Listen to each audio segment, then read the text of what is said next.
Hello student, welcome to online botany classes. I am Dr. Manjulata Joshi, Assistant Professor in Government PG College, Uttarkashi.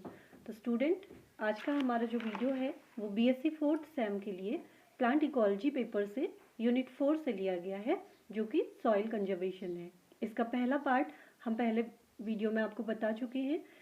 इसमें soil conservation की methods को हम discuss कर रहे थे, तो इससे आगे की जो मेथड्स हैं उन्हें हम इस वीडियो में डिस्कस करेंगे। So let's start the video.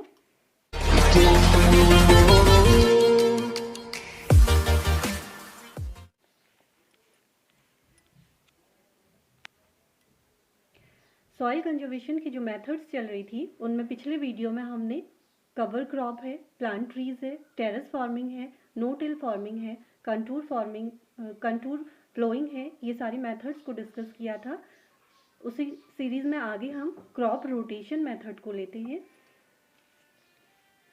Crop rotation is the practice of growing a series of dissimilar types of crops in the same area in sequential season.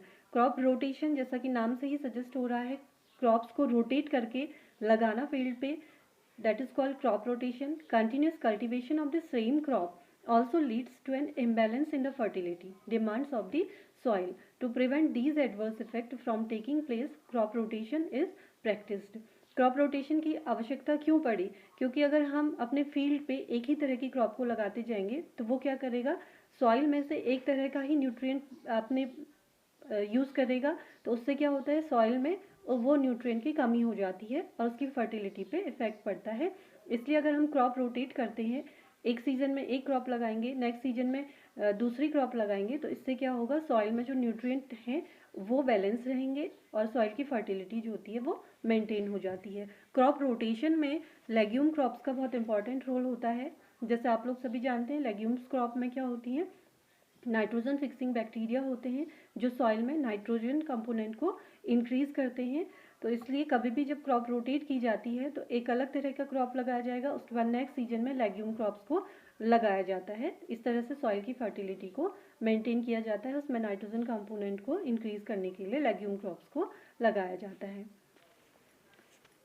इसके एडवांटेजेस होते हैं, reduce soil erosion, improve soil properties, increase organic matter content, improve soil fertility, increase crop yield, reduce buildup of pests, increase net profits, improve wildlife habitat, reduce use of chemicals and reduce water pollution. Next method is intercropping. Intercropping जैसा कि आप यहाँ पे diagram में देख रहे हैं, एक ही फील्ड पर एक, दो, तीन तरह की आपको क्रॉप दिखाई दे रही है, तो दैट इज कॉल्ड इंटरक्रॉपिंग। एक ही फील्ड एरिया पे अलग अलग तरह की क्रॉप को लगाना इंटरक्रॉपिंग कहलाता है। This is a multiple cropping system where 2 or more crops are grown simultaneously on the same field. Intercropping takes into account all beneficial interactions between and among crops while creating possible negative interactions caused by the neighborly effect. For example, जैसे कि garlic और onion है, वो क्या कर देते हैं, insects जो होते हैं उनको रिपेल कर देते हैं, तो उससे क्या हो जाएगा, उसके साथ एडजेसेंट जो वेजिटेबल्स लगी हुई हैं जैसे टोमेटो है, लेटस है, कैरेट है, तो इनका क्या हो जाता है, इंसेक्ट से प्रोटेक्शन हो जाता है और पेस्ट का अटैक जो होता है वो प्रोटेक्टेड हो जाता है। तो इस तरह से क्या किया जाता है, इंटरक्रॉपिंग में एक क्रॉप के द्वारा दूसरी क्रॉप को प्रोटेक्ट कर लिया जाता है। Intercropping with legumes or deep-rooted plant species absorbs nutrients from deeper soil horizon and reduce deficiencies among neighboring and succeeding non-legume crops. Legume crop क्या करेंगी, डीपर सॉइल के बहुत डीपर रीजन से न्यूट्रिएंट्स को एब्जॉर्ब करती हैं और जो नेबरिंग क्रॉप होती है उसके लिए जो डिफिशियंसी है इन न्यूट्रिएंट्स की उसे रोक देती है। तो इस तरह से इंटरक्रॉपिंग एक बहुत ही इंपॉर्टेंट मेथड है सॉइल को कंजर्व करने का, सॉइल की फर्टिलिटी को मेंटेन करने का। इसके मेन एडवांटेज जो है, reduce erosion and vulnerability. Vulnerability means जैसे जो अटैकिंग होता है, हार्मफुल जो इफेक्ट हैं उनसे बचाव करना, that is called vulnerability. Improves the overall health of crops and decrease chance of diseases. It minimizes pest problems and improves soil fertility. Next is salinity management. The salinity of soil that is caused by the excessive accumulation of salts has a negative effect on the metabolism of the crop in soil. जो salts का accumulation है वो जब ज़्यादा हो जाता है soil पे तो वो क्या करता है, metabolism of crop in soil को क्या करता है, अफेक्ट करता है. तो ये मैनेज करना भी एक तरह से क्या है, सॉइल को कंजर्व करना है. सैलिनिटी का मैनेजमेंट है. Salinity of soil is detrimental to the vegetative life in the soil. The death of vegetation is bound to cause soil erosion. Hence salinity management is one of the indirect way to conserve soil. ये क्या है, indirect way है soil को conserve करने का. In this method flushing soil and leaching salt away.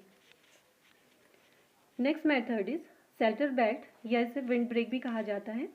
A wind break is a plantation usually made up of one or more rows of trees or shrubs planted in such a manner as to provide shelter from the wind and to protect soil from erosion. Wind break क्या होते हैं, हम एक कतार में plants को या फिर shrubs को या trees को प्लांटेड कर देते हैं इस मैनर में कि वो क्या करते हैं, विंड के लिए एक ब्रेक का काम करते हैं, जिससे कि विंड जो होती है वो बहुत तेज़ी से नहीं आएगी और सॉइल का इरोजन जो होता है वो प्रोटेक्ट हो जाता है. They are commonly planted around the edges of field on farm. तो इसे कहाँ पे लगाया जाता है, फार्म्स हैं या फील्ड है उनके एजेस पे लगाया जाता है, जिससे कि प्रॉपर जो सॉइल का इरोजन है वो चेक हो सके. If designed properly, windbreaks around a home can reduce the cost of heating and cooling and save energy. Next method is soil organism.